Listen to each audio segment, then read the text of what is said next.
Picture this: you open your eyes and see nothing. Darkness presses on every side. The air is hot, stale, and quickly thinning. Each breath feels heavier than the last, your heart thundering louder in the silence until it becomes unbearable. You pound your fists against the wood, but no one comes. You are buried alive. Now imagine you are not a common man. You are a king. Your crown has not protected you. Instead, your kingdom has become your coffin. You are trapped within it, hunted, suffocated by betrayal and silence. For days you live not as a ruler, but as a ghost, unseen, unheard, and nearly forgotten. Modern medicine tells us that the terror of being buried alive mimics one of the most primal human fears: claustrophobic suffocation. When oxygen begins to fall, hallucinations, panic, and despair quickly set in. Charles II of England lived in that state of constant suffocation for 42 days. His coffin was not made of wood, but of a nation that had declared him dead. This is not simply the tale of a king in hiding. It is the story of resurrection. The political burial of a monarchy that was nailed shut with an axe, and a son who clawed his way back from the grave. He was buried in silence, yet lived to rise again.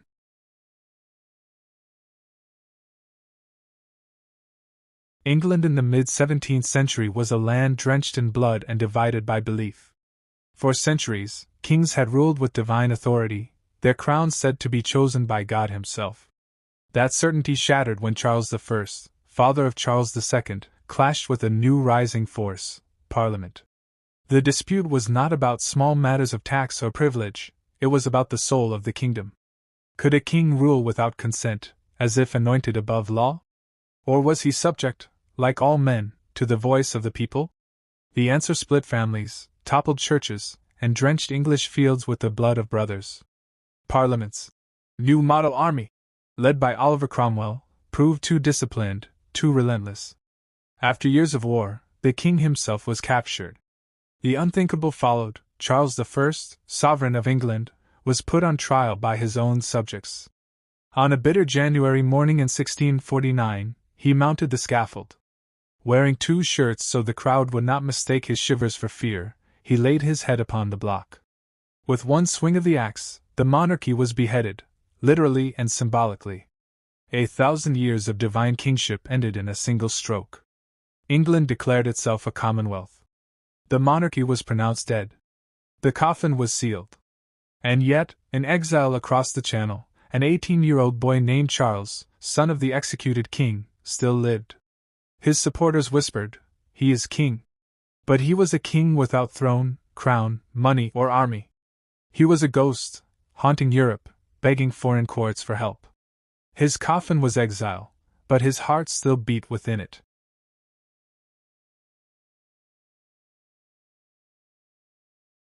For years, Charles drifted through Europe, a beggar king at foreign tables.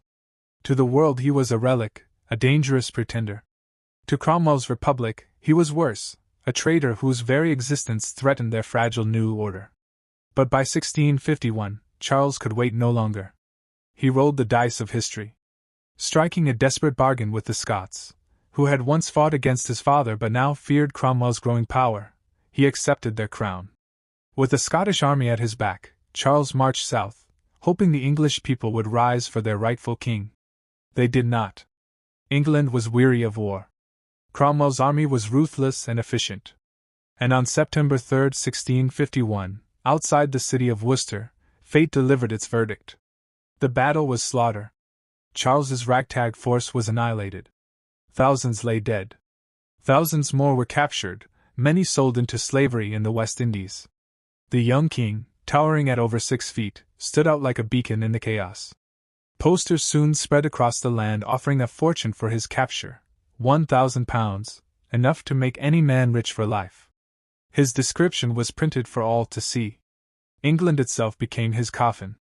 His enemies nailed down the lid.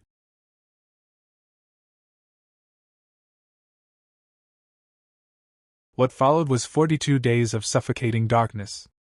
Charles was no longer a king, he was prey. He fled Worcester with a handful of loyal nobles, exhausted, broken, hunted. His fine armor was shed, his royal robes stripped away. He became a ghost, surviving only through the courage of strangers. And in those weeks, his kingdom became a coffin with many chambers, barns, cellars, priest holes, and above all one ancient oak tree. At Boscobel House, the Catholic Pendrell family took him in. They were simple woodsmen and tenant farmers, living under persecution themselves. To hide a fugitive king was to sign their own death warrant. And yet, when Charles appeared at their door, dirty and desperate, they did not hesitate. They disguised him as one of their own, William Jones, a farmhand. His long royal hair was hacked off. His fine hands blackened with soot. The King of England became a laborer. Then came the oak. As Cromwell's patrols scoured the countryside, Richard Pendrell led Charles into the woods and up into the thick branches of a massive oak tree. There he crouched, hidden in leaves, while Roundhead soldiers passed directly beneath him. Imagine the terror. To hold your breath while your enemies stand so close you hear the jingle of their armor, the snort of their horses. One glance upward, and you are dead. Hours passed like centuries. Charles, exhausted, nearly fell from the tree, saved only by his companion William Careless. In that tree, he was buried alive, silent and unseen, a man entombed not by earth, but by fear. A king disguised as a servant, hunted like an animal.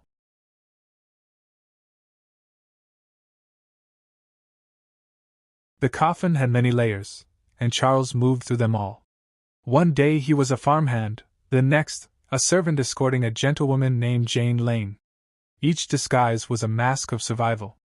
At an inn, a cook who had once worked in the royal palace mocked him for his clumsy efforts at turning a spit of meat. At a blacksmith's, suspicion arose over a horse's northern shoes. In another house, a butler recognized him instantly, yet wept with loyalty rather than betrayal. This was the cruel irony. The man proclaimed divine and untouchable survived only because ordinary people risked everything to keep him safe.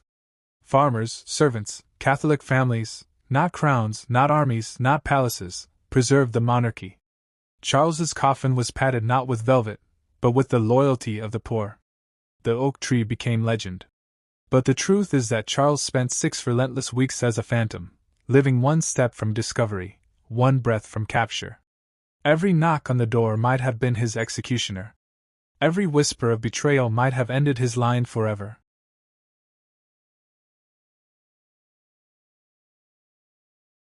At last, after weeks of failure and despair, hope appeared in the form of a coal ship, the Surprise, captained by a sympathetic sailor.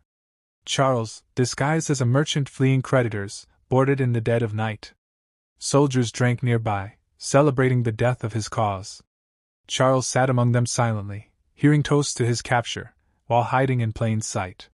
In the early hours of October 15, 1651, the tide carried the Surprise into the Channel. When Charles saw the white cliffs receding, the walls of his coffin finally cracked. France received him, not as a beggar, but as a king reborn. He had been hunted, suffocated, politically buried alive, and yet he lived.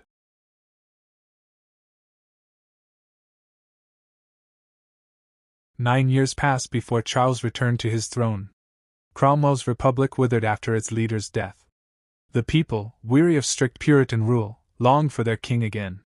In 1660, they welcomed Charles II back in a triumphal procession. But the man who returned was not the same as the boy who had fled.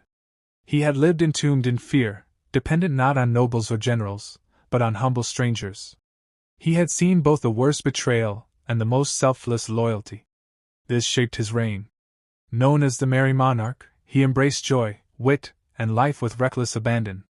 But beneath the charm was a hardened survivor, pragmatic, cautious, unwilling to repeat his father's mistakes. He had learned that a crown does not save you. People do.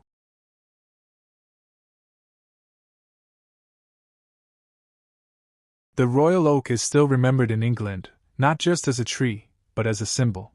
It reminds us that even the most powerful can be hunted like prey. That survival sometimes means humility.